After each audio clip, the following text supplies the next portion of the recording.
If this story touched your heart, we'd love to know where you're watching from. Drop your city or country in the comments below.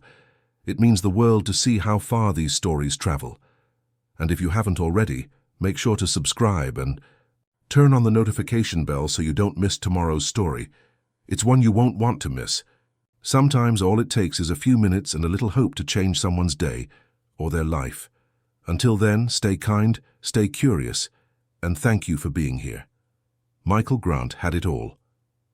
At just 51 years old, he was a self-made tech mogul, a billionaire who had built one of the most successful AI companies in Silicon Valley. His days were filled with board meetings, investment deals, product launches, and power lunches at rooftop restaurants with skyline views. He lived in a high-rise penthouse in downtown San Francisco, drove a custom-made Tesla, and owned a private jet. But for all his wealth, status, and influence, he had no one to come home to. Michael had never married. He never had children.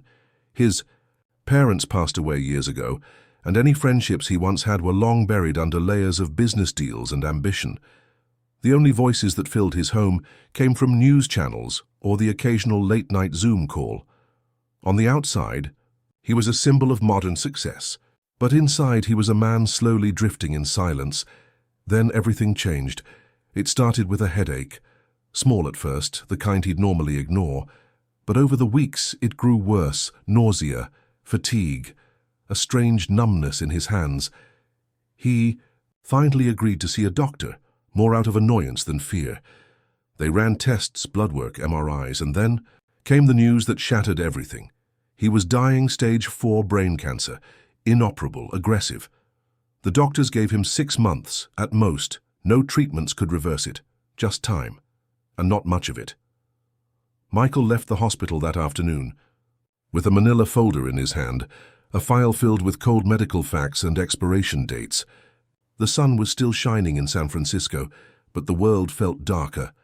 The hum of traffic, the chatter of tourists, the buzz of life around him, it all sounded distant, like a song playing in another room. He sat on a bench near Embarcadero, staring blankly at the bay. He had spent 3 decades building a digital empire. He had billions in the bank. But in that moment, all he could think about was how none of it mattered. You can buy stocks, companies, and even silence, but you can't buy time, you can't buy love. You can't buy someone waiting at home with a warm meal and a soft voice that says, "You're not alone." That night, for the first time in years, Michael didn't go back to his penthouse. He walked, for hours, through alleys and parks, down quiet streets lit by flickering lamps. Somewhere between Market Street and a forgotten corner of downtown Denver, he wasn't even sure how he ended up there, his story took a turn. A new chapter was waiting, though he didn't know it yet. He had no idea that a small moment of compassion would soon rewrite everything. But before the healing could begin, before the boy with the brown eyes and the worn-out coat, before the laughter, the warmth, and the love, there was just a man. A dying man. With 6 months to live, and a life, still waiting to be lived. It was nearly midnight when Michael realized he'd wandered far beyond the city center. The streets were quieter here, lined with old brick buildings and shuttered storefronts. A light snow had begun to fall, soft at first, then heavier, dusting the sidewalks and turning the world a muted shade of gray. His breath was visible now, every exhale a small cloud in the cold air. He didn't feel the cold, not really. The diagnosis still echoed in his head like a broken alarm clock. 6 months. No options. Nothing more we can do. It didn't feel real. He had always been in control, always had a plan. But now, time was slipping through his fingers, and there was nothing he could do to stop it. He stopped walking when he heard a sound, a small cough, then a sniffle. He turned his head, scanning the dimly lit park on the corner. There, under a street lamp, he saw them. A young woman, maybe in her late 20s, sat curled up on a bench, clutching a little boy to her chest. Her coat was thin, soaked at the sleeves, and the boy, no older than 6, wore a hoodie that looked 2 sizes too small. His cheeks were red from the wind, and his tiny sneakers were soaked through.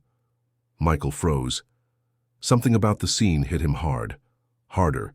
Then the diagnosis. Harder than anything he'd felt in years. He could have kept walking. Most people would have. But something held him there. Maybe it was the boy's eyes, wide and alert despite the cold. Maybe it was the way the woman held him, desperate, protective, like she was the only barrier between him and the world. He took a cautious step forward. "Hey," he said gently, "it's freezing. Are you two okay?" The woman looked up, her face guarded. "We're fine," she said quickly. Too quickly. Michael hesitated. "I don't mean to intrude.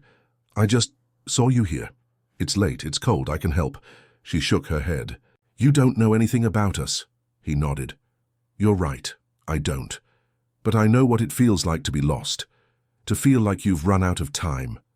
The boy coughed again, and the woman's grip on him tightened. She looked down, at him, then back at Michael. Her defenses cracked, just for a second. "What's your name, kiddo?" Michael asked, crouching down. "Noah," the boy whispered. "That's a strong name," Michael said with a smile. "You hungry?" Noah glanced at his mom, uncertain. She didn't answer, but she didn't say no either. Michael stood. "Come on, there's a diner a block from here, hot food, heat, just let me help." The woman finally whispered, "His name's Noah, I'm Rachel." Michael smiled again, soft, real. "I'm Mike." And just like that, the cold night shifted. Something changed. Not in a dramatic, earth-shattering way, but in a quiet, powerful one. A man who had nothing to live for had just found something worth fighting for, and he didn't even know their last names, not yet. The diner was quiet, with only a few late-night patrons hunched over mugs of coffee and half-eaten pie.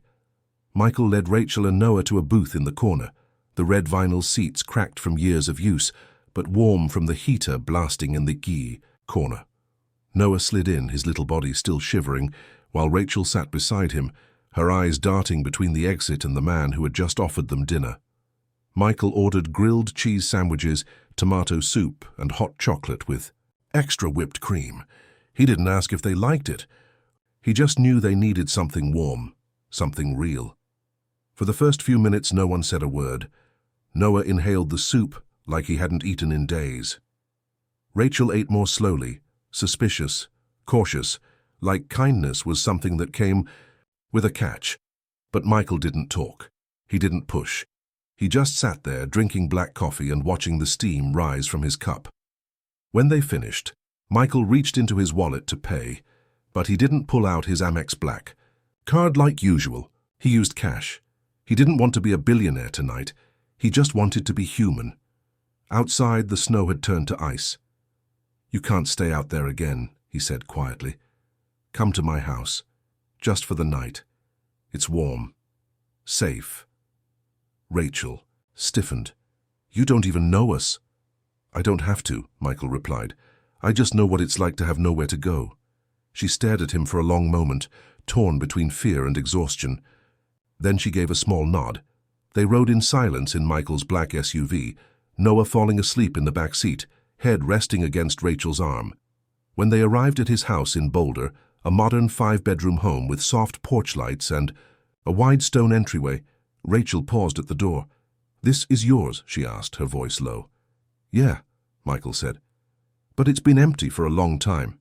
He called ahead to his housekeeper, Mrs. Jensen, who had turned on the fireplace, and made up the guest room. Michael carried Noah inside, tucked him into a warm bed, and handed Rachel a set of fresh clothes and towels. That night, Rachel showered for the first time in weeks. She cried silently under the hot water, not because she was weak, but because, for the first time in a long time, she didn't have to be strong. Not for just a minute. In the morning, Noah's laughter echoed through the halls like music in a forgotten church.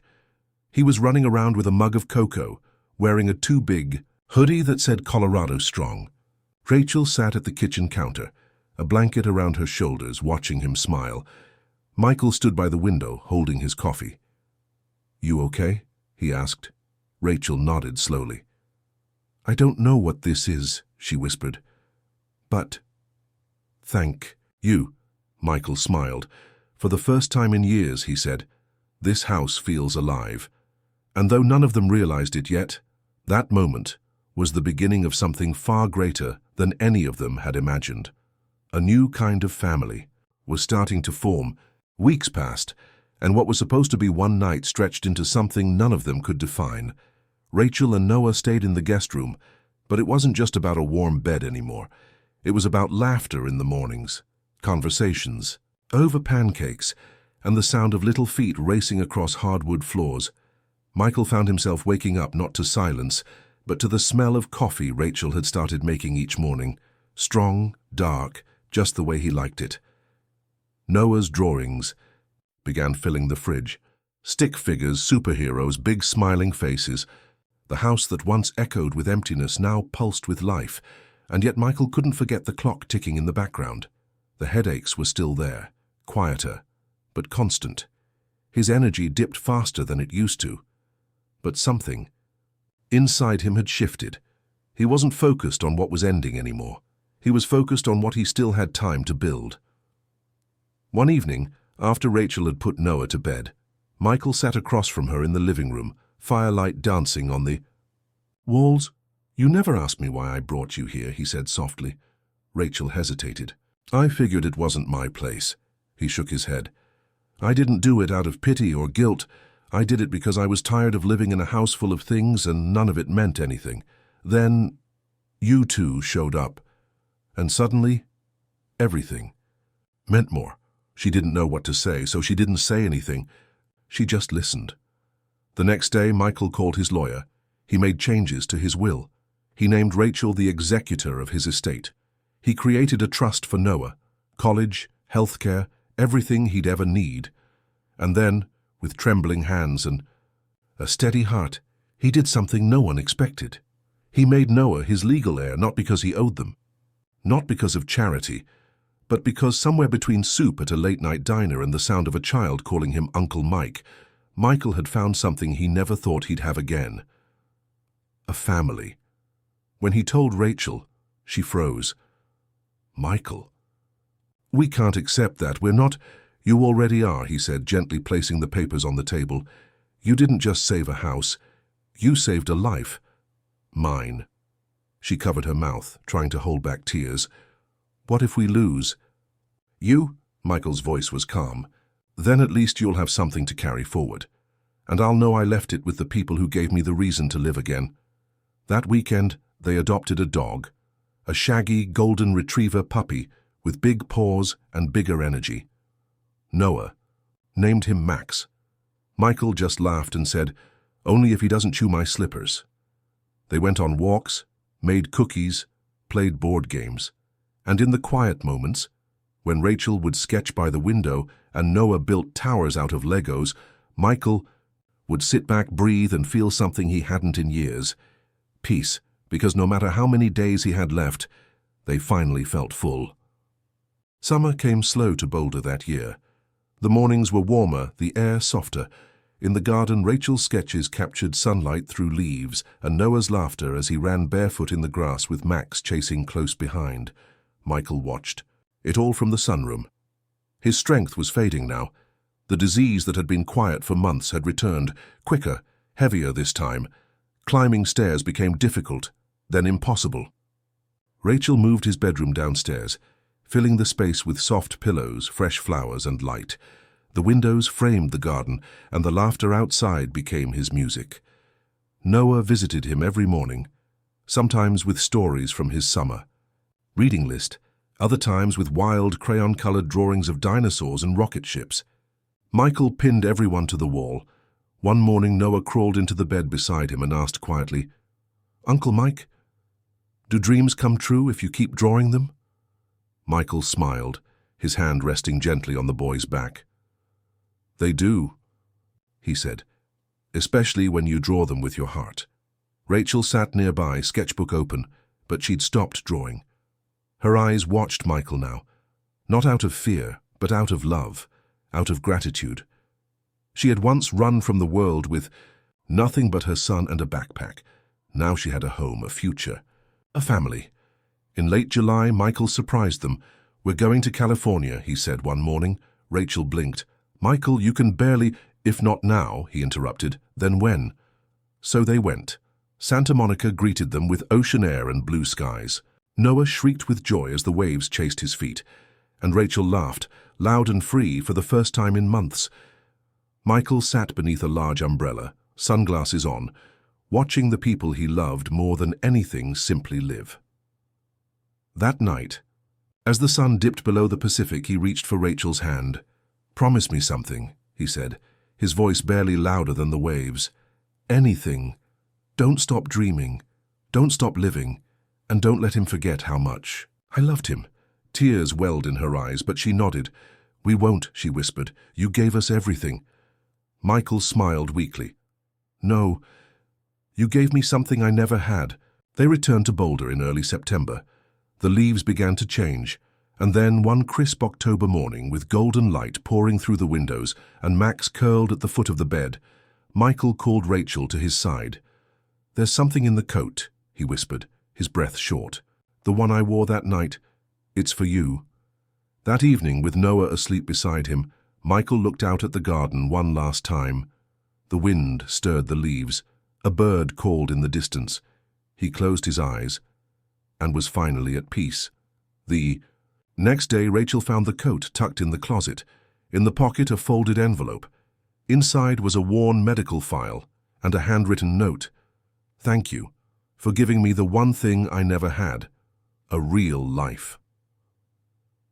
10 years later, Dr. Noah Bennett, now a heart surgeon in Chicago, stood in his office, snow falling gently outside. On his shelf were 2 photos, one of his mother and one of the man who saved them all. "Let's do something good today, Uncle Mike," he whispered. And he did. "If this story moved you, we'd love to hear your thoughts." Was there a moment that touched your heart the most? Maybe it was when Michael met Rachel and Noah, or that quiet goodbye in the sunroom. These are more than just characters. They're reminders of how powerful love, kindness, and second chances can be. Take a moment and share in the comments where you're watching from.